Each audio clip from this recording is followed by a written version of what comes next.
One nation one election का एक शगुफा है नया और कुछ नहीं है। जो ये जुमलों की सरकार है और इस तरह के जुमले फेंकते रहते हैं थोड़े थोड़े दिन में। बिहार में आप 7 चरणों में करवाते हैं इलेक्शंस और यहाँ पर आप बात कर रहे हैं वन नेशन वन इलेक्शन की। वो 2/3 मेजोरिटी लोग कहाँ से लाएंगे हमें पता नहीं। संघीय ढांचे पे प्रहार करने वाली बात है। ये रीजनल पार्टीज हैं, उनके अस्तित्व पे बहुत बड़ा सवाल उठता है। सरकार ने इसको मंजूरी दे दी है। कानून बनाने के लिए तो उनको मेजोरिटी चाहिए होगी, तो स्टेट के अधिकार थे वो भी खत्म होंगे। विपक्ष को टेंशन क्यों हो रही है? देखिए, हमें कोई टेंशन नहीं हो रही, पर हम जानते हैं कि प्रैक्टिकली ये पॉसिबल नहीं है। मोदी जी की लोकप्रियता की वजह से डरा हुआ विपक्ष। ठीक है, हम लोग कितने डरे हुए हैं ये सबको पता है कि मोदी जी कितने डरे हुए हैं। ये कोई भी शगुफा छोड़ देते हैं। One nation one election, it is one nation one party. कहा तो आप जबरदस्ती किसी को कुछ भी करा देंगे, अपनी मनमानी करिए, आप एक ध्वनि मत लेके आप कोई भी बिल पास कर देते हैं। ऐसे भी 2/3 मेजोरिटीज में चाहिए, वो कहाँ से आएगी मुझे ये नहीं पता। पास नहीं होने देंगे, बिल्कुल नहीं होने देंगे। किस तरह देख रही है केंद्र सरकार जो है ये वन इलेक्शन करवाना चाह रही है कि पूरे देश भर में?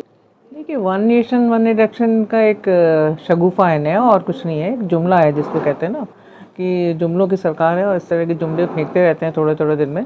तो वही वाली बात है। देखिए, एक ऐसी सरकार जो कि आप 4 इलेक्शंस तो अभी आप साथ में करवा नहीं पाए, है ना। बिहार में आप 7 चरणों में करवाते हैं इलेक्शंस और यहाँ पर आप बात कर रहे हैं वन नेशन वन इलेक्शन की, विच इज़ देखिए ये जो है इसमें काफ़ी चीज़ें करनी पड़ेंगी। वी विल नीड 18 अमेंडमेंट्स हमें करने पड़ेंगे, है ना। And we need a 2/3 majority for this bill लाने के लिए, और वो 2/3 मेजॉरिटी लोग कहाँ से लाएंगे हमें पता नहीं। हमारी कंट्री में एक फेडरल सिस्टम है जिसको कि ये लोग आई थिंक रिप्लेस करना चाहते हैं।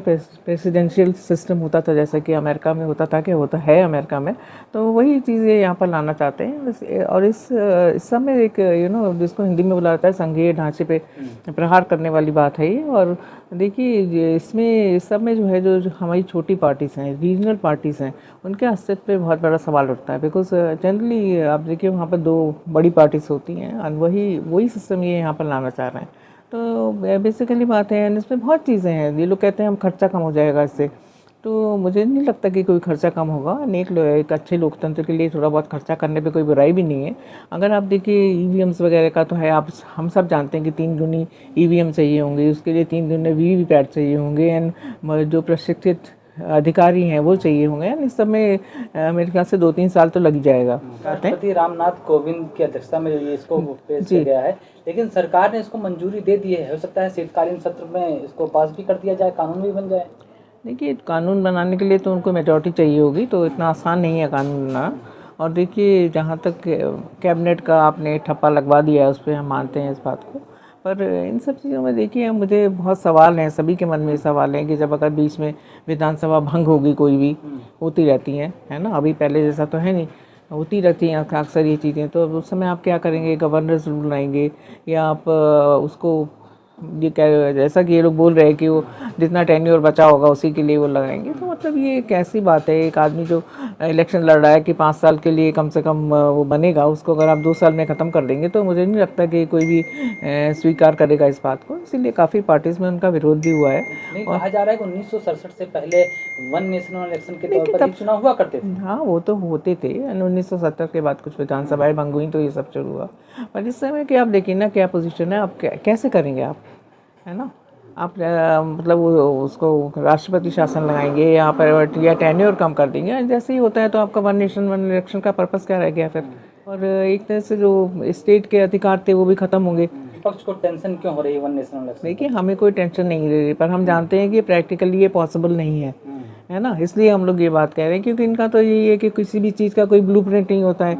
कोई भी चीज़ आपने उछाल दी, उसके बाद आपने वापस ले लिया। आप देखिए पिछले महीनों में कितनी चीज़ें वापस ले चुके हैं ये लोग, क्योंकि तो वन नेशन वन इलेक्शन ये अभी की बात नहीं है, 2021 से चल रहा है ये सब कुछ। मोदी जी की लोकप्रियता की वजह से डरा हुआ विपक्ष। ठीक है, हम लोग कितने डरे हुए हैं ये सबको पता है कि मोदी जी कितने डरे हुए हैं। हम नहीं डरे हुए हैं, सबको पता है कि आज मोदी जी बहुत डरे हुए हैं। मुझे उनके बोलने से पता लग जाता है कि कितना कॉन्फिडेंस है उस समय उनको, उनकी आवाज़ में। जो कॉन्फिडेंस पहले था वो कहाँ चला गया मुझे पता नहीं। और ये तो मतलब बिल्कुल वो वाली सी बात है ना, इनके तर्कों में कोई डील है। कहते हैं कि जब आप आचार संहिता लगती है तो इसकी वजह से बहुत काम नहीं हो पाता कंट्री में, एंड बार बार इलेक्शन होते हैं। इलेक्शन ही देखिए एक ऐसा टाइम होता है जिस समय कि मेरे ख्याल से नेताओं की थोड़ी पूछ होती है। मतलब नेता जनता को थोड़ा पूछते हैं। नेताओं की पूछ क्या होती है? नेता जनता को पूछते हैं। जनता भी थोड़ा एम्पावर अपने आप को महसूस करती है। और देखिए, जब ये आचार संहिता लगी हुई है या जो भी उस समय काम नहीं हो सकता, उस समय केवल एक ही चीज़ होती है कि आप कोई नई स्कीम को आप मतलब नहीं ला सकते हैं, तो फिर पूरे पूरे 5 साल का स्कीम्स आनी चाहिए ना, कि जैसे ही जब इलेक्शन आता है तो लड़का बहू और लाडली बहना सब कुछ शुरू हो जाता है। तो ये चीज़ें सबके समझ में आती हैं आज, और हर चीज़ के प्रॉस एंड कॉन्स देख के ही कोई चीज़ शुरू करनी चाहिए। पर इनका तो ये कोई भी शगुफा छोड़ देते हैं, and it is I think it will become a historical document, है ना, जिसको कुछ शायद लोग देख के कहेंगे कि बिल क्यों लाया जा रहा था और क्यों नहीं आया। उसके अलावा इसका कोई वो नहीं। कमल हसन कह रहे हैं कि ये वन नेशन वन इलेक्शन इतना खतरनाक है जैसे कि कोरोना। देखिए खतरनाक तो है ही है, जो भी है। मैंने आपको बताई दी काफ़ी चीज़ें कि क्यों नहीं हो सकता और किस लिए है एंड किस लिए लाया जा रहा है। एक तो वो गलत नहीं है कहने में मेरे ख्याल से। वन नेशन वन पार्टी हो रहा है यहाँ पर। मैं तो ये कहूँगी कि it is not one nation one election, it is one nation one party. EVM से चुनाव जो हो रहे हैं उस पर भी कई बार सवाल उठे हैं, है ना। वीवीपैट्स की डिमांड करी हमने, कई चीज़ों की डिमांड करी कि ताकि ऑथेंटिसिटी होनी चाहिए किसी भी चीज़ की। और ईवीएम को बहुत सारी कंट्रीज़ ऐसी हैं जिन्होंने ईवीएम को रिजेक्ट कर दिया है बिल्कुल भी। तो मेरे ख्याल से कुछ ही कंट्रीज़ हैं जो कि इसको यूज़ कर रही हैं, और ज़्यादातर लोगों ने रिजेक्ट करा हुआ है क्योंकि बिकॉज उसमें कई कमियां पाई गई हैं पार्लियामेंट के अंदर। तब उन्होंने कहा कि ईवीएम से पहले चुनाव नहीं होता था, लेकिन अब चुनाव जब होने लगा लोग उसको स्वीकार कर लिए। ठीक है, स्वीकार तो आप ज़बरदस्ती किसी को कुछ भी करा देंगे, है ना, तो उसको करना ही पड़ेगा स्वीकार। तो बहुत चीज़ें हुई हैं जो ये 10 सालों में बहुत सी चीज़ें लोगों को स्वीकार करनी पड़ी, क्योंकि आपने बोला कि ऐसे करेंगे और आपने अपनी मनमानी करी है। आप एक ध्वनि मत लेके आप कोई भी बिल पास कर देते हैं, बड़े से बड़े बिल आपने पास करे हुए हैं, तो उसके लिए क्या कहा जा सकता है। किस चीज़ का डर है अगर वन नेशनल इलेक्शन होता है, अगर बिल पास हो जाते हैं तो क्या खामियां नज़र आएंगी आपको? देखिए खामियां तो मेन बात यही मैंने आपको बताया है कि एक तो देखिए प्रेसिडेंशियल सिस्टम आप ला रहे हैं, है ना। एक जो फेडरल सिस्टम जो है उसको आप हटा रहे हैं बिल्कुल भी, है ना। अब केवल 2 पार्टियां होती हैं अमेरिका में भी। बेसिकली आप देखिए जो छोटी पार्टीज हैं, जो रीजनल पार्टियां, हाँ रीजनल पार्टीज जो हैं, तो उनका तो बेसिकली वजूद खत्म हो जाएगा।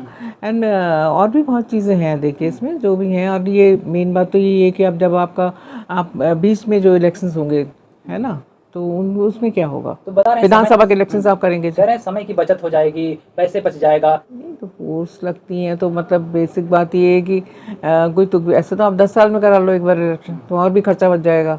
और मतलब कोई तुक तो होना चाहिए ना। एक आदमी के लिए आप 3 साल के बाद बीच में आप विधानसभा भंग हो जाती है, तो उस समय क्या होगा। उस समय उसको आप कह रहे हैं बचे हुए टेन्योर में काम करेगा, तो जो एक आदमी इतना खर्चा करता है और इतना मेहनत करता है कि वो उसको 5 साल के लिए कम से कम कुछ मिलेगा, तो उसके बाद आप उसको बोल दो कि तो ऐसे ही मतलब कि कुछ भी, तो इतने प्रैक्टिकली पॉसिबल नहीं है। वैसे भी 2/3 मेजॉरिटी इसमें चाहिए, वो कहाँ से आएगी मुझे ये नहीं पता। पास नहीं होने देंगे, बिल्कुल नहीं होने देंगे। मतलब बेसिकली पास क्या नहीं हो, मतलब नेचुरली लोग नहीं चाह रहे हैं, जो प्रैक्टिकल प्रॉब्लम्स है उसकी वजह से ही नहीं चाह रहे हैं। कोई ऐसा विरोध नहीं है हमारा कि हम विरोध कर रहे हैं, पर जो सच बात है वो सच बात है। जो भी एक संगीत ढांचे को खतरा तो है ही।